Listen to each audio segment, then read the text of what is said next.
اللہ تعالیٰ نے قرآن پاک میں وضاحت کے ساتھ اہل ایمان کو یہ بات فرمائی، ان اللہ اشترى من المؤمنین انفسهم واموالهم بان لهم الجنہ، اور میں تمہارا تو ہے ہی کچھ نہیں ہے، تمہارے مال تمہارے مال نہیں ہیں، تمہارے جسم تمہارے جسم نہیں ہیں، تمہاری چیزیں تمہاری نہیں ہیں، یہ ساری کی ساری کس کی ہے؟ یہ اللہ کی ہے۔ ہاں بھائی، آپ میں سے کسی نے اگر زمین یہ بنائی ہے، خود بنائی ہے، تو ٹھیک ہے، زمین کا مالک تو وہ ہے۔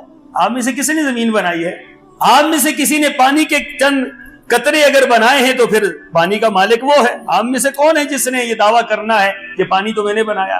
آپ میں سے کسی نے اگر ہوا کا کوئی نظام چلایا ہے کہ ہوا میں نے بنائی ہے تو اختیار آپ کا ہے، اگر آپ نے ہوا نہیں بنائی تو اختیار آپ کا کہاں ہے؟ تو معلوم یہ ہوتا ہے کہ ہر مسلمان ہر معاملے میں اس بات پر پابند ہے کہ وہ ہر معاملے میں کس کی پیروی کرے گا؟ اللہ اور اس کے رسول کی پیروی کرے گا۔